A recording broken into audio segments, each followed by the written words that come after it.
Homeopathic pharmacy में next एक और इम्पॉर्टेंट टॉपिक है drug administration. Drug administration means जो होम्योपैथिक ड्रग्स होती हैं उसे ह्यूमन की बॉडी में कौन कौन से रूट्स होते हैं जिससे बॉडी के अंदर उसे एंटर कराए जाते हैं, कैसे उसे एडमिनिस्ट्रेट कराया जाता है, बॉडी के अंदर कैसे उसे एंटर कराया जाता है। तो वो एग्जैक्टली क्या है, टॉपिक का नाम ड्रग एडमिनिस्ट्रेशन। ये भी एग्जाम में आता है, शॉर्ट नोट्स में भी आ सकता है, लॉन्ग क्वेश्चन में भी आ सकता है, ठीक है। और इसके अलावा क्लिनिकली आपको बहुत इंपॉर्टेंस रखता है ये टॉपिक, क्योंकि क्लिनिकली आपको जो डिफरेंट टाइप के रूट्स होते हैं जिससे होम्योपैथिक मेडिसिन को बॉडी में एंटर कराना होता है, और वो इम्पॉर्टेंट रूट्स होते हैं क्योंकि वो एक इम्पॉर्टेंट रूट इसलिए हैं क्योंकि जब वो कई डॉक्टर्स के डिफरेंट टाइप के तरीके होते हैं फॉर ट्रीटमेंट के लिए। बहुत सारी मेडिसिन के जो यूज़ होते हैं उनको डिफरेंट टाइप के रूट से एडमिनिस्ट्रेट कराकर वो पेशेंट में क्योर ले सकते हैं, क्योर उनको उसमें मिल सकता है। तो यदि आपको प्रॉपरली जो रूट हैं उनके बारे में प्रॉपर इंफॉर्मेशन रहेगी तो आप उस मेडिसिन को उस तरीके से बॉडी में एंटर करा सकते हैं और उससे मिलने वाला जो रिजल्ट है वो आप पेशेंट में देख सकते हैं। पेशेंट को क्योर करने में आपको इससे बहुत इम्पोर्टेंटली रोल मिलेगा, बहुत हेल्प मिलेगी इस टॉपिक से। ठीक, आगे हम देखेंगे कि इसको डिफाइन करते हैं as homoeopathy a speciality and originality. बात करेंगे जो होम्योपैथी है एक स्पेशल सब्जेक्ट है, एक स्पेसिफिक टाइप का सब्जेक्ट है। ओरिजिनलिटी बात करें तो ओरिजिनल एक मेडिकल साइंस है, ठीक है। In field of medicine, medicine के फील्ड में जो होम्योपैथी है एक स्पेसिफिक एंड ओरिजिनल क्वालिटी वाला सब्जेक्ट है जो due to mode of administration also bear speciality. तो हम क्या बोल रहे हैं, जो होम्योपैथी है ये मेडिकल साइंस का एक स्पेसिफिक स्पेशल टाइप का ओरिजिनल सब्जेक्ट है, जो जिस कारण से इसका जो रूट जो है या मोड ऑफ एडमिनिस्ट्रेशन है ये भी स्पेसिफिक टाइप का होता है। बेसिकली जो है इसे ड्रग ऑफ एडमिनिस्ट्रेशन को स्टडी करने के लिए हम दो हेडिंग को फॉलो करेंगे। पहला है route and channels, routes and channel for administration. कौन कौन से रूट से या कौन कौन से चैनल्स के द्वारा हम क्या करते हैं, मेडिसिन को एडमिनिस्ट्रेट करते हैं, या एडमिनिस्ट्रेट करने के लिए कौन से रूट्स एंड कौन से चैनल्स का यूज़ करते हैं। एंड सेकेंड है principles of drug administration. Drug administration का क्या प्रिंसिपल है वो हम लोग देखेंगे। ये दो हेडिंग्स में हम लोग क्या करेंगे, ड्रग एडमिनिस्ट्रेशन को स्टडी करेंगे। पहला देखते हैं हम लोग route and channel for administration. Administration के लिए कौन कौन से चैनल या रूट का यूज़ करते हैं, या ह्यूमन बॉडी के कौन कौन से पार्ट का यूज़ करते हैं, या कौन से डिफरेंट ऑर्गन्स का यूज़ कर रहे हैं जहाँ से मेडिसिन को हमको क्या करना है, एडमिनिस्ट्रेट कराना है। तो इसमें हम एग्जैक्टली ह्यूमन बॉडी की वो पार्ट्स देखेंगे, वो स्पेसिफिक एरिया देखेंगे जहाँ से हमको मेडिसिन एडमिनिस्ट्रेट कराना है। तो वो डील्स विद द रूट या channel of administration of drug and medicine. जब भी हम रूट एंड चैनल की बात करेंगे, ड्रग के एडमिनिस्ट्रेशन की बात करेंगे, तो उसे हम क्या बोलेंगे, फार्मेकोनॉमी। फार्मेकोनॉमी बोलेंगे हम उसे एग्जैक्टली। जब भी हम फार्मेकोनॉमी वर्ड बोल रहे हैं ये गवर्नमेंट जॉब में आ सकता है, शॉर्ट नोट्स में आ सकता है। फार्मेकोनॉमी दैट मीन्स हम किसकी स्टडी कर रहे हैं या किसके बारे में डिस्कशन कर रहे हैं, routes and channel of drug administration.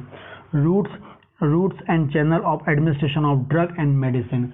जब भी हम इसके बारे में बात करेंगे दैट मीन्स क्या होगा, फार्मेकोनॉमी वर्ड आएगा, दैट इज कॉल्ड फार्मेकोनॉमी। तो फार्मेकोनॉमी का डेफिनेशन आता है तो आपको लिखना पड़ेगा, it is a branch deal with route and channels of administration of drugs and medicine. ठीक है ना। तो जब भी हम ड्रग एंड मेडिसिन के एडमिशन के रूट एंड चैनल की स्टडी करेंगे हम उसे क्या बोलेंगे, फार्मेकोनॉमी बोलेंगे। आगे देखते हैं various route for homeopathic medicine. Homeopathic medicine को एडमिनिस्ट्रेट करने के लिए डिफरेंट टाइप के रूट्स हैं for their action after absorption. जब वो मेडिसिन देंगे वो मेडिसिन बॉडी में जाएगी एंड एब्जॉर्ब होगी और उसके बाद वो क्या करेगी, अपने एक्शन दिखाएगी। तो कौन कौन से डिफरेंट रूट्स हैं? पहला रूट जो है by oral, oral route, injection bye mouth, जब आप माउथ के द्वारा ले रहे हैं, ठीक है ना। इंजेक्शन बाय माउथ, जब आप माउथ से कोई मेडिसिन लेते हैं, ठीक है ना, माउथ के द्वारा मेडिसिन को एडमिनिस्ट्रेट कर रहे हैं, तो उसे हम बोलेंगे bye oral root, bye oral root या इंजेक्शन बाय माउथ। सेकेंड है ऑल्फैक्शन, बाय ऑल्फैक्शन, हम इसमें क्या करेंगे, इनहेल करेंगे, उसे सूंघेंगे मेडिसिन को, मीन्स नोज का यूज कर रहे हैं, माउथ नोज के द्वारा उसके एग्जैक्टली हम क्या करते हैं, इनहेल कराते हैं, बाय ऑल्फैक्शन, बाय ऑल्फैक्शन। पहला हो गया बाय ओरल रूट, दूसरा हो गया बाय ऑल्फैक्शन रूट, थर्ड हो गया by application to skin, skin में अप्लाई करने की बात कर रहे हैं, स्किन में लोकली अप्लाई करने की बात कर रहे हैं, सुपरफिशियली अप्लाई करने की बात कर रहे हैं, रबिंग, फ्रैक्शन या एन एपिडेमिक, मतलब बॉडी के सुपरफिशियल पार्ट में आप रब कर रहे हैं, अप्लाई कर रहे हैं, तो बाय एप्लीकेशन टू स्किन तीसरा रूट हो गया। And last fourth other route में आ गया आई एंड ईयर, लोकली आप क्या कर सकते हैं, आई में अप्लाई कर सकते हैं मेडिसिन एंड ईयर में भी आप अप्लाई कर सकते हैं। तो ये 4 इम्पॉर्टेंट रूट्स होते हैं किसमें, होम्योपैथी में ड्रग को एडमिनिस्ट्रेट करने के लिए। पहला है बाय ओरल रूट, मतलब mouth, by olfaction means nose के द्वारा उसे सूंघा के, ठीक है ना, बाय एप्लीकेशन टू स्किन, मतलब लोकल स्किन पे अप्लाई करके, एंड अदर रूट्स में आ गया आई एंड ईयर। ये 4 मोस्ट इंपॉर्टेंट रूट्स होते हैं। आगे देखेंगे जो ओरल रूट है, ओरल रूट में बात करेंगे, homeopathic medicine are usually administrated singly and orally. Most important याद रखना है, जितनी भी होम्योपैथिक मेडिसिन है मोस्ट कॉमनली यूज की जाता है कौन सा रूट, ओरल रूट को यूज करते हैं, oral route, singly route and oral route को यूज करते हैं। And orally act effectively and promptly, मतलब ये जब ओरली जब हम इस होम्योपैथिक मेडिसिन का यूज करते हैं तो ये वेरी इफेक्टिव होती है, इसका एक्शन बॉडी में बहुत अच्छा होता है।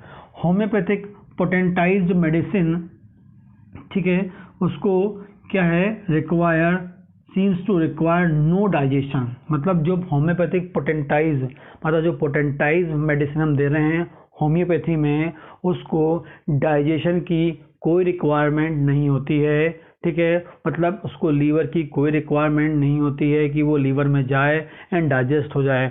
जो दूसरे मोड ऑफ ट्रीटमेंट्स होते हैं उसमें जो भी मटेरियल आप देते हैं वो आप उसे ओरल रूट से लेंगे, स्टमक में जाएगी, इंटेस्टाइन से एब्जॉर्ब होगी, एब्जॉर्ब होने के बाद वो लीवर में जाएगी और लीवर में जाने के बाद उसके एक्टिव मॉलिक्यूल्स फॉर्म होते हैं और वो फाइनली भी हमारी बॉडी के जो टारगेट ऑर्गन है, जहाँ पर जिसकी इंपॉर्टेंस के लिए हमने दिया है, जिस डिजीज़ के लिए दिया है, उस टिश्यू में जाकर वो एक्शन दिखाते हैं। लेकिन उसमें digestion and absorption and liver की बहुत इंपॉर्टेंस होती है।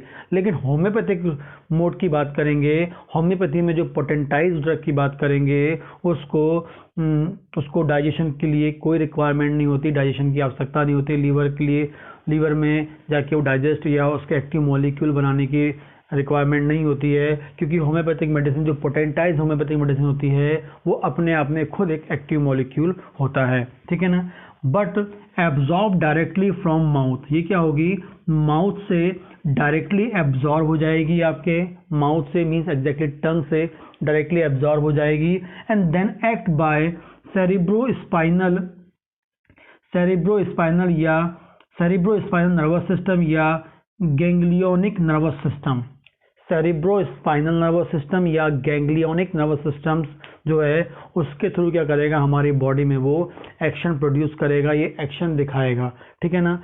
तो होम्योपैथिक मेडिसिन को डाइजेशन के लिए, डाइजेस्ट करने के लिए कोई आवश्यकता नहीं होती है, वो डायरेक्टली क्या होती है, माउथ से एब्जॉर्ब होती है एंड सेरिब्रोस्पाइनल नर्वस सिस्टम या गैंग्लियोनिक नर्वस सिस्टम पे क्या करती है, वो एक्ट करती है। आगे बात करेंगे, यदि सबलिंगुअली एडमिनिस्ट्रेट करते हैं for local action,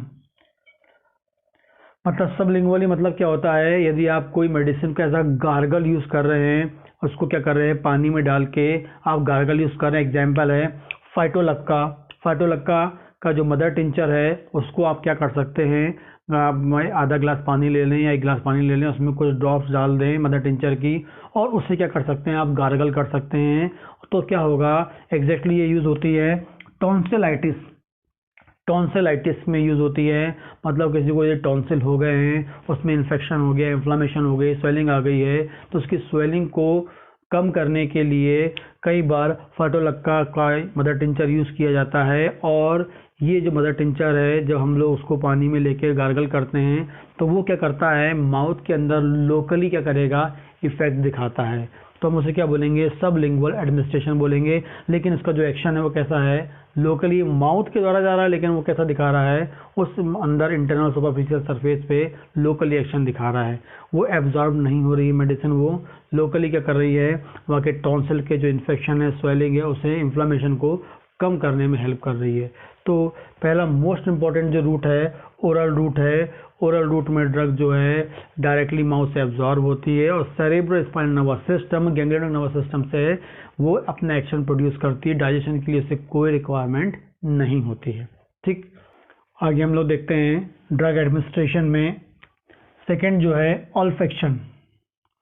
olfaction means act of smelling, मतलब जो मेडिसिन की स्मेल है उस स्मेल को क्या करना है, नोज के द्वारा क्या करना है, इनहेल करना है, नोज के द्वारा क्या करना है, सूंघना है।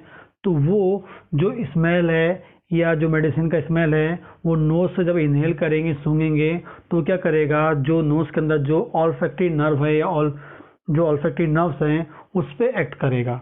तो जो ऑल्फैक्शन की ये ऑल्फैक्शन की जो सेकेंड रूट है, इसमें एग्जैक्टली क्या है, मेडिसिन कैसे एक्ट करेगी, एक्ट ऑफ स्मेलिंग। स्मेलिंग मतलब स्मेल जो है उसके द्वारा क्या होगा, मेडिसिन एक्ट करेगी। Medicine administrate by nose, nose के द्वारा एडमिनिस्ट्रेट करते हैं, नोज के द्वारा लिया जाता है। और नोज के द्वारा कैसे लेते हैं, act of smelling, by act of smelling उसके द्वारा लिया जाता है। आगे बात करेंगे, but master Hahnemann administrate medicine by oral route for many year. ये बता रहा है कि बहुत सालों तक डॉक्टर हेनीमैन ने, मास्टर हेनीमैन ने ओरल रूट का ही यूज़ किया था होम्योपैथिक मेडिसिन को एडमिनिस्ट्रेट करने के लिए, माउथ का यूज़ किया था। लेकिन but in his last year he favoured olfactory route. बाद में आगे चलकर उनने ऑल्फैक्टरी रूट का फेवर किया, उसकी इम्पोर्टेंस को बताया।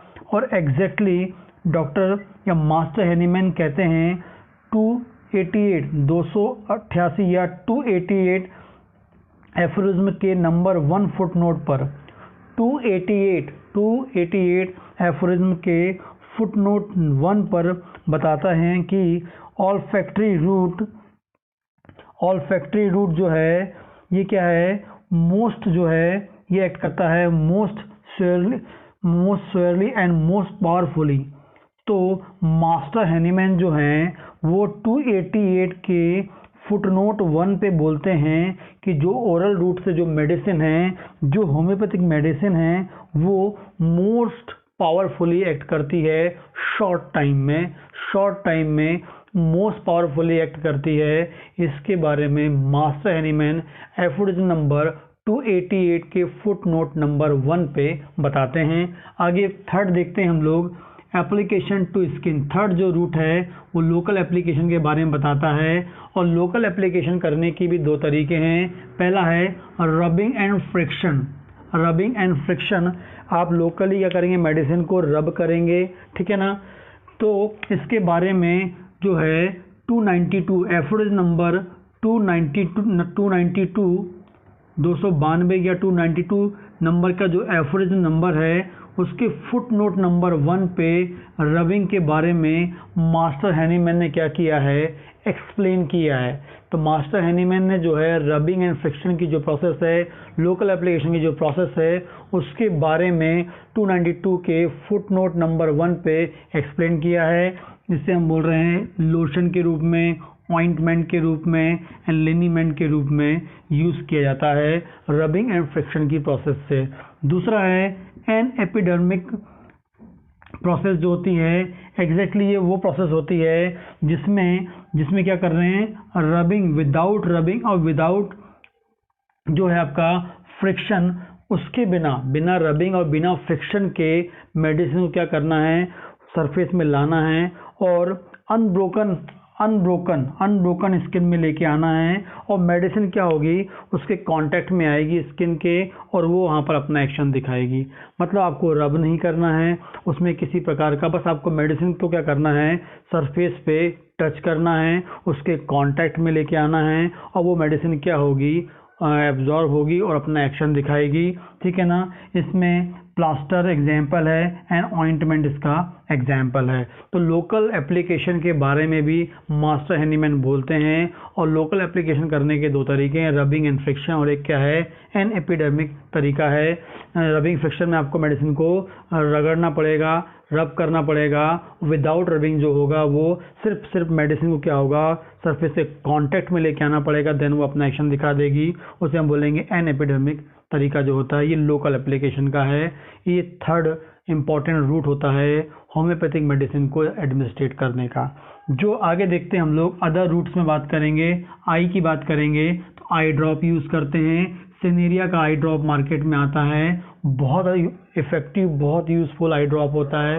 मैं भी अपने क्लिनिक में बहुत कॉमनली यूज़ करता हूँ। एंड ईयर ड्रॉप मार्केट में मिलते हैं, ईयर ड्रॉप के रूप में भी आप यूज़ कर सकते हैं। मोलेंट ऑयल जो है वो आपको ईयर ड्रॉप के रूप में मिलता है। तो आई ड्रॉप और ईयर ड्रॉप दोनों एक मार्केट में अवेलेबल हैं, मेडिसिन के बने होते हैं जिनका यूज़ आप कर सकते हैं। ठीक है। तो ये 4 मोस्ट इम्पॉर्टेंट रूट होते हैं जिससे हम होम्योपैथिक मेडिसिन को ह्यूमन बॉडी में एडमिनिस्ट्रेट कर सकते हैं, करते हैं। Oral route, olfaction route, local application, others में आई एंड ईयर की बात कर रहे हैं। ठीक है। आगे बात करेंगे principle of drug administration. Drug administration का क्या प्रिंसिपल है, क्या प्रिंसिपल्स हैं, वो हम लोग देखेंगे। रूट सभी को पता है, 2 मोस्ट इम्पॉर्टेंट रूट होते हैं, और oral route and olfaction route. ठीक है। आपको बता दूं होम्योपैथी में मेडिसिन को एडमिनिस्ट्रेट करने के मोस्ट इम्पॉर्टेंट जो रूट हैं 4 में से ओरल एंड ऑल्फैक्शन रूट बहुत कॉमनली यूज होते हैं। इस satisfactory for drug administration, drug administration के लिए बहुत सेटिस्फैक्ट्री, बहुत यूजफुल रूट होते हैं किसी भी होम्योपैथिक फिजिशियन के लिए, होम्योपैथिक डॉक्टर के लिए। ठीक है ना। आगे बात करते हैं फॉर्म, जो मेडिसिन ले रहे हैं वो किस फॉर्म में मिलती है। मेडिसिन 2 फॉर्म में मिलती है, एक लिक्विड फॉर्म में मिलती है और एक सॉलिड फॉर्म में मिलती है। हमें जो भी मेडिसिन मिल रही है वो 2 फॉर्म में मिलेगी, एक लिक्विड फॉर्म में मिलेगी और एक सॉलिड फॉर्म में मिलेगी। यदि हमको लिक्विड फॉर्म में जो मेडिसिन मिल रही है उसे हमें कैसे एडमिनिस्ट्रेट करना, तो क्या प्रिंसिपल होता है। Medicine may be administrated after being dissolve in greater quantity of liquid vehicle. Liquid vehicle का यूज़ करके मेडिसिन को बनाया गया है। लिक्विड व्हीकल का यूज़ करके लिक्विड फॉर्म में यदि मेडिसिन है तो उसे क्या करते हैं, लिक्विड व्हीकल में मिलाते हैं। इसकी टेक्निक जो है, होम्योपैथिक मेडिसिन को प्रिपेयर करने की जो टेक्निक है, मैं ऑलरेडी डिस्कस कर चुका हूँ पुराने लेक्चर्स में, वो आप प्लीज़ आप देख लीजिए। तो जो लिक्विड फॉर्म में जो मेडिसिन है उसे लिक्विड व्हीकल में बनाया जा रहा है। ठीक है ना। और it comes in the contact with much large surface of sensitive nerve. Exactly जिस लार्ज सरफेस एरिया में वो क्या करती हैं, कांटेक्ट में आती हैं, तो उस एरिया की नर्व के कांटेक्ट में आती हैं और वो नर्व के थ्रू क्या करती हैं, हमारी बॉडी में एक्शन को दिखाती हैं। इसके पहले मैंने आपको बताया। तो एग्जैक्टली जो लिक्विड फॉर्म वाली ड्रग है, लिक्विड फॉर्म में जो मेडिसिन होती है वो क्या होती है, लार्ज एरिया या सरफेस जो है उसके कांटेक्ट में आएगी और उस एरिया की नर्व के कांटेक्ट में आएगी एंड नर्व के थ्रू क्या अपना एक्शन को दिखाएगी। इसके बारे में ये एफरेज नंबर 286 मास्टर हैंडीमैन कैसे बताते हैं। 286 एफरेज नंबर में लिक्विड फॉर्म का जो मेडिसिन है उसे वो कैसे प्रिंसिपली वर्क करता है वो हमें बताते हैं। तो 2 फॉर्म में मेडिसिन मिलती है, वो लिक्विड फॉर्म में मिलती है। लिक्विड फॉर्म जो होती है वो सरफेस में आएगी, वहाँ की नर्व के कांटेक्ट में आएगी एंड देन एक्शन दिखाएगी। और इसके बारे में डिस्कशन जो है मास्टर हैंडीमैन ने 286 नंबर के एफरेज में बताया है। ठीक। नेक्स्ट अभी आगे हम देखेंगे ड्रग एडमिनिस्ट्रेशन में सॉलिड फॉर्म जो सेकंड है। हमने देखा कि जो मेडिसिन है वो लिक्विड फॉर्म में मिलती है, एंड सेकंड मिलती है सॉलिड फॉर्म में मिलती है, मेडिकेटेड ग्लोब्यूल्स फॉर्म में, शुगर ऑफ मिल्क फॉर्म में, एंड टैबलेट। ये सब किस फॉर्म में हैं? सॉलिड फॉर्म में हमको क्या मिलती हैं? मेडिसिन मिलती हैं।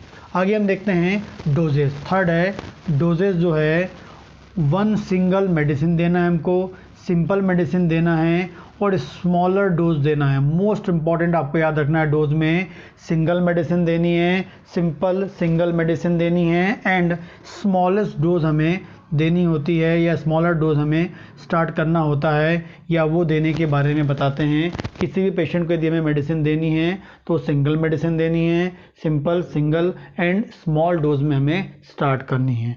आगे है repetition of dose. Repetition of dose हमको करना है, कब करना है?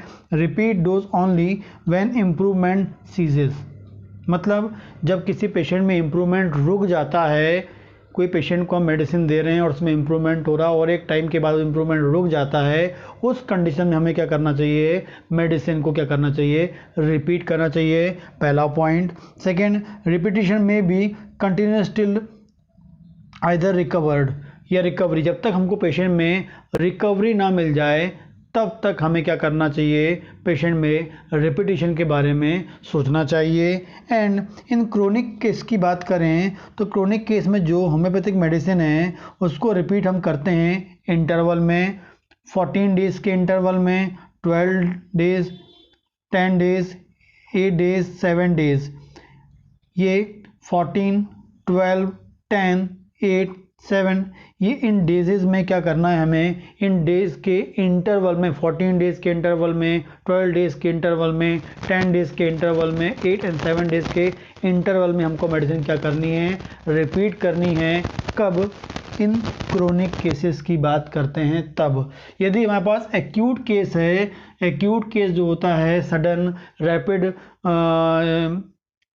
सिम्टम्स को मैनिफेस्ट करने वाला, तो इसमें 24 घंटे में, 12 घंटे में, 8 घंटे में, 4 घंटे में हमें रिपीट करना होता है।